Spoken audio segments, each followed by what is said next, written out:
Сәлеметсіздер ме, құрметті білім алушылар. Біз кезекті дәрісімізді жалғастырамыз. Дәріс нөмірі 4. Қабат пен ұңғыманы зерттеу. Ұңғымадан өнім шығару кезінде ұңғыманы зерттеу, қабаттағы мәліметтерді білу өте маңызды. Қабаттың қасиеттері мен ұңғыманың өнімділігін үнемі зерттеп отыруымыз қажет. Бұл үшін зерттеудің бірнеше түрлері қолданылады. Гидродинамикалық зерттеу, геофизикалық зерттеулер. Соның ішінде гидродинамикалық зерттеуге тоқталатын болсақ, оны екі топқа жіктеп қарастыруға болады. Бірінші топқа қалыптасқан режимде ұңғыманы зерттеу, екінші топқа қалыптаспаған режимде ұңғыманы зерттеу деп алып қарастыруға болады. Зерттеулерді жүзеге асырудың техникасы мен технологиясын, мұнай мен газды өндірудің тәсіліне байланысты. Ұңғы жұмысын бақылаудың нәтижелері бойынша қабаттардың қасиеттерін зерттеудің жалпы теориялық негізін осы бүгінгі тақырыпта қарастырамыз. Ұңғыманы қалыптасқан режимде зерттеу. Бұл дегеніміз не? Бұл әдісті негізгі ұңғыны зерттеуде пайдалану кезінде бірнеше өзгеріп отыратын қалыпты режимде мұнай шығымын, газ факторын, ұңғымадағы қабат пен түп арасындағы қысымдардың айырмашылығын, яғни депрессияны, ұңғымадан шығатын су мен құмның мөлшерін анықтауға мүмкіндік береді. Егер де оның шығымын және түптік қысымын уақыт өтуіне байланысты өзгермей тұрақты болса, ұңғыманың пайдалану режимі де қалыптасқан деп аталады. Қалыптасқан шығымды өлшеп алғаннан кейін ұңғыны пайдаланудың басқа режиміне көшіреді және жаңа режимде ұңғы жұмысының қалыптасқан шығымын орнату уақытын күте тұрып, бұл параметрлердің жаңа мәндерін анықтаймыз.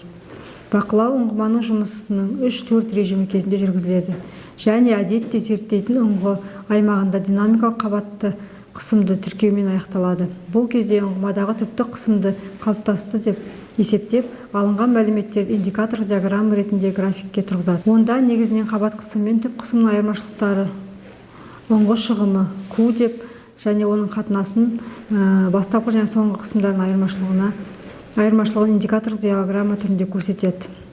Алдарыңызда көріп тұрған бұл индикатор диаграмма, яғни бұл жерде қысымның айырмашылықтарының шығымға тәуелділігін сипаттайды. Индикатор диаграмманы тұрғызған жағдайда оның математикалық модельдері немесе үлгілері белгілі түрде алып сызылады.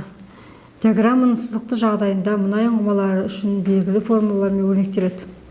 Бұл формулаларды есепті шығару жолдарын алдағы уақыттарда практикалық сабақтарда өтетін боламыз. Ұңғыманы қалыптаспаған режимде зерттеу. Бұл дегеніміз не? Ұңғыманы пайдаланудың яғни 3 әдісі бар: фонтанды, газлитті, сорапты. Осы барлық пайдалану әдістері кезінде қалыптаспаған режимде ұңғыманы зерттеудің маңызы олардың режимдерін өзгертіп және сәйкес келетін түптік қысымның уақыт өтуіне қарай өсуін не бақылау жүргізу. Яғни түптік қысымның уақыт өтуіне байланысты өзгерісін бақылап отыру. Бұл қалыптаспаған режим болып саналады. Көптеген жағдайларда ұңғыны тұрақты шығымы Q деп ұзақ пайдаланғаннан кейін тоқтауы немесе түп қысымның қалпына келу қисығы немесе құбыраралық кеңістіктегі сұйықтың деңгейін тіркейді.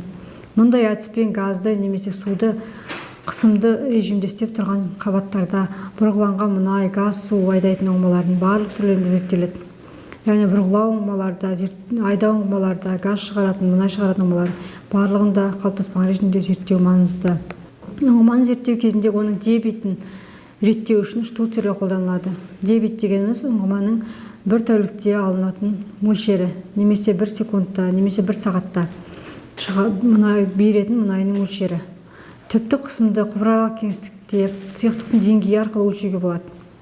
Дегенмен кабель салдарынан эхограммалық жүргізуде нақты көрсеткіштер береді. Яғни штуцер дегеніміз алдарыңызда көріп тұрған жабдықтан түсінуге болады. Бұл саға жабдығы фонтанды арматура. Бұның 9-шы нөмірдегі бұл жерде штуцер орналасқан, яғни дроссель. Бұл ұңғыманың шығымын реттеп отыратын құрылғы. Диск тәрізді ортасында тесігі бар.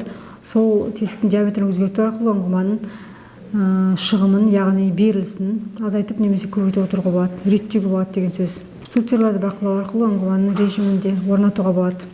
Өнімді, яғни қарапайым сөзбен айтқанда, өнімді тез алғымыз келе ме, әлде баяу алғымыз келе ме?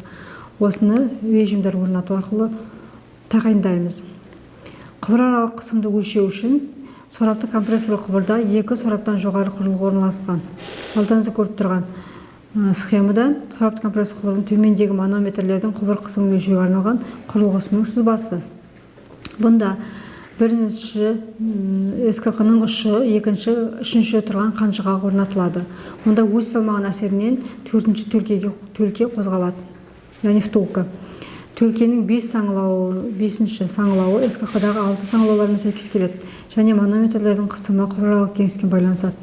Құбырдағы қысым құбыраралықтан әлде қайда жоғары, сондықтан манометр 3 ергішке тығыз орналасады.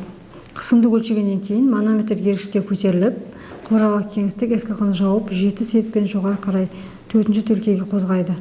Сөйтіп, штуцердің өзгерісі пайда болады. Бүгінгі дәрісімізде ұңғыманың қалыптасқан режимде зерттеу және ұңғыманың қалыптаспаған режимде зерттеу туралы мәліметтер алдық. Және штуцердің қозғалысын диаметрін өзгерту арқылы ұңғыманың дебетін реттеу бойынша мәліметтер алдық.